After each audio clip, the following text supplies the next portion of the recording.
प्यारे बच्चों सुबह बखैर। ये क्लास 4 का मेरा वीडियो है और मजमून है उर्दू। हम लोग सबक नंबर 4 पढ़ेंगे। सबक नंबर 4 का नाम है गुरूर का अंजाम, यानी घमंड का अंजाम। घमंड करने से हमें क्या अंजाम होता है, आइए हम लोग जानते हैं। बेशक इज़्ज़त और ज़िल्लत अल्लाह ही के तरफ से है, वह जिसे चाहे इज़्ज़त बख्शे और जिसे चाहे ज़िल्लत। इसलिए हमें हर वक्त उससे डरना चाहिए और उसके तमाम अहकाम मानने चाहिए। बच्चों, यहाँ पे जिन्होंने नज़्म लिखा वो कह रहा है कि अल्लाह ताला के ही जिसे चाहे ज़िल्लत दे और जिसे चाहे इज़्ज़त दे, अल्लाह ताला के हाथ में है ना। अल्लाह ताला के कब्ज़े में है, चाहे वो जिसे चाहे अमीर बना दे, चाहे वो गरीब बना दे। इसलिए हमें हर वक्त अल्लाह से डरना चाहिए और इसकी अहकाम यानी हर बात को मानना चाहिए, क्योंकि अल्लाह ही मौत और ज़िंदगी का मालिक अल्लाह ही है, ज़िल्लत और इज़्ज़त का मालिक ही अल्लाह है, हर चीज़ का मालिक अल्लाह है। तो इसलिए हमें अल्लाह से डरना चाहिए। प्यारे बच्चों, बहुत पुरानी बात है कि एक बादशाह अपने महल में बैठा कुरान मजीद पढ़ रहा था। एक जो बादशाह था, बहुत पहले की बात है कि एक बादशाह था, वह अपने महल में कुरान मजीद बैठकर पढ़ रहा था।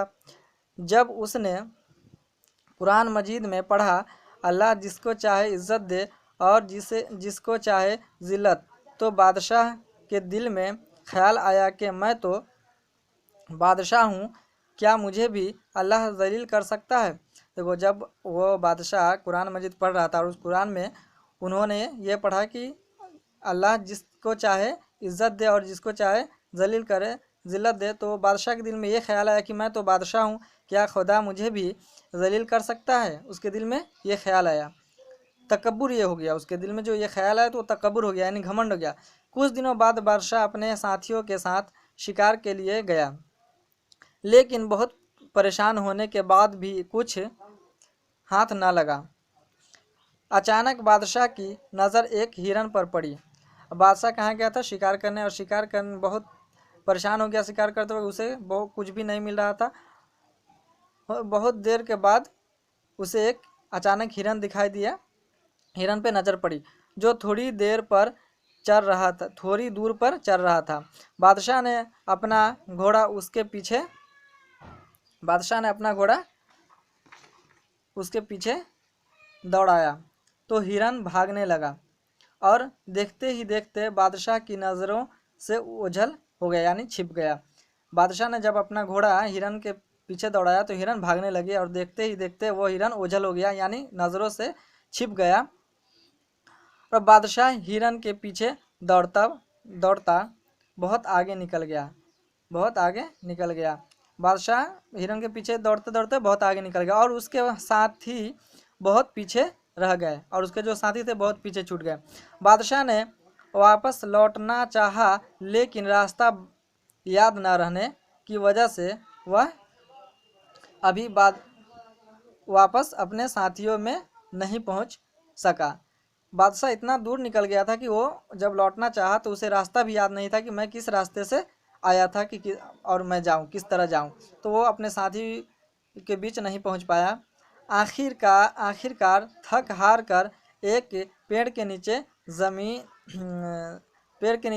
जीन बिछा कर सो गया। ज़मीन के नीचे एक दरी बिछा करके, एक जीन है ना, बिछा करके सो गया। जीन का मतलब होता है घोड़े की काठी, है ना। घोड़े के जो पीठ पे रखा जाता है, बिछाया जाता है, उसे बोलते हैं जीन यानी काठी, है ना। अभी बादशाह सो ही रहा था कि कुछ लोग उसके करीब आए और उसे डाकू समझकर पकड़ लिया। अब वो सोया ही था कि कुछ देर, मतलब ज़्यादा देर भी नहीं हुआ था सोया हुआ, कि कुछ लोग आकर उसे डाकू समझकर पकड़ लिया। फिर उसे अपने सरदार के पास ले गया। किसके पास ले गया? अपने सरदार के पास। जो डाकू मतलब उसका जो सरदार था, कुछ जो लोग आए थे उनके जो सरदार थे उसके पास ले गया। सरदार बहुत बड़े महल में रहता था। सरदार कहाँ रहता था? बहुत बड़े महल में। बादशाह को भी उसी महल की एक कोठरी में कैद कर दिया गया। बादशाह को क्या कर दिया गया? कैद कर दिया गया। बादशाह वहाँ 2 साल तक कैद रहा। बादशाह कैद साल तक कैद रहा, 2 साल तक। एक बार सरदार को एक ऐसे मुअल्लिम, है ना, मुअल्लिम मतलब इल्म सिखाने वाला, उस्ताद, उस्ताद भी कह सकते हैं, मुअल्लिम का माना इल्म सिखाने वाला, मुअल्लिम की ज़रूरत पड़ी जो उसकी बेटी को कुरान मजीद पढ़ा सके। लेकिन बहुत तलाश करने के बावजूद भी कोई अच्छा मुअल्लिम नहीं मिल सका। मतलब वो जो सरदार था वो अपनी बेटी को चाहता था कि मेरी बेटी को भी कोई ऐसा मुअल्लिम मिले जो कुरान मजीद सिखा सके, लेकिन बहुत तलाशने के बाद भी उसे ऐसा अच्छा मुअल्लिम नहीं मिल सका। तब एक दिन सरदार को मालूम हुआ कि ये कैदी बहुत अच्छा कुरान मजीद पढ़ना जानता है। वो सरदार जो राजा को कैद किया था, तो उसे मालूम चला कि ये जो कैद जिसे हम करके रखे हैं वो उसे बहुत अच्छा कुरान पढ़ने आता है। तो सरदार ने हुक्म दिया कि ये कैदी उसकी बेटी को कुरान मजीद पढ़ाया करे। सरदार ने कहा वो कैदी को कि ये कैदी जो है वो मेरी बेटी को कुरान मजीद पढ़ाया करे। लिहाजा बादशाह सरदार की बेटी को कुरान मजीद पढ़ाने लगा। बादशाह क्या किया, अब उसकी बेटी को, सरदार की बेटी को कुरान मजीद पढ़ाने लगा। एक दिन बादशाह सरदार की बेटी को कुरान मजीद पढ़ा रहा था कि फिर वही आयत सामने आ गई। कौन सी आयत आ गई सामने? जिसका मतलब है कि अल्लाह जिसको चाहे इज्जत दे और जिसको चाहे जिल्लत। मतलब जो बादशाह पढ़ा था वो अपने महल में बैठकर जो पढ़ रहा था वो वही आयत उसने पढ़ा था कि खुदा जिसे चाहे इज्जत दे और जिसे चाहे जलील करे। और उसके दिल में ये ख्याल आया था कि मैं तो बादशाह हूँ। तो वही आयत जब ये लड़की को सिखा रहा था, पढ़ा रहा था कुरान, तो वही आयत इसके सामने फिर आया कि अल्लाह जिसे चाहे इज्जत दे और जिसे चाहे जिल्लत। ये आयत पढ़ाते हुए बादशाह ज़ारो कतार रोने लगा। बादशाह क्या करने लगा? रोने लगा। उस वक्त सरदार भी उधर आ निकला। सरदार भी मतलब पहुंच गया और उसे रोते हुए देख कर मालूम किया कि तुम क्यों रो रहे हो। बादशाह ने अपना सारा वाक़या उसे सुना दिया और कहा कि मैं खतावार हूँ, अल्लाह ने मुझे गुरूर की सज़ा दी है। बेशक अल्लाह जिसको चाहे इज़्ज़त दे और जिसको चाहे ज़िल्लत। अब उसे एहसास हो गया बादशाह को कि मैं जो उस वक्त गुरूर किया, मेरे अंदर जो तकब्बुर था कि मैं बादशाह हूँ, क्या मुझे भी खुदा ये जलील कर सकता है। तो वो उसे याद आया और रोने लगा। रोते हुए कहा कि मैं खतावार हूँ, मैं गुनहगार हूँ। बेशक अल्लाह जिसे चाहे वो इज़्ज़त दे और जिसे चाहे तो ज़िल्लत। वो उसे एहसास हुआ अपनी घमंड का। बादशाह का ये वाक़या सुनकर सरदार के दिल पर बड़ा असर हुआ और उसने बादशाह का घोड़ा और लिबास देकर उसे रुखसत कर दिया। मतलब उसे छोड़ दिया। घोड़ा और उसका जो लिबास था बादशाह का, उसे देकर के वापस कर दिया, छोड़ दिया। बादशाह हंसी खुशी अपने महल में पहुंचा तो वहां के लोग अपने बादशाह को देखकर खुशी से झूम उठे।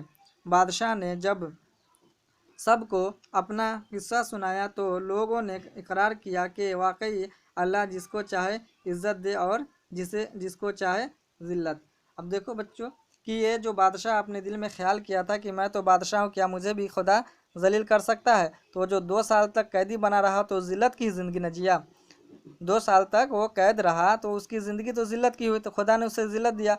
और जब उसने जब लड़की को उसने कुरान पढ़ाना शुरू किया और जब वो आयत पढ़ी कि खुदा जिसे चाहे ज़िल्लत दे, जिसे चाहे इज़्ज़त दे, तो उस वक्त उसे एहसास हुआ अपनी भूल का कि हम जिस तकब्बुर किया था उसका सज़ा मुझे मिल गई। तो प्यारे बच्चों, हमें भी अपने किसी भी चीज़ पे, माल और दौलत पे, शरीर पे, किसी भी चीज़ पे हमें गुरूर नहीं करना चाहिए, क्योंकि गुरूर का अंजाम बहुत बुरा होता है। मुझे उम्मीद है बच्चों कि आप समझ गए होंगे कि अल्लाह ताला के कब्ज़े में हर चीज़ है, अल्लाह ताला हर चीज़ पे कादिर है।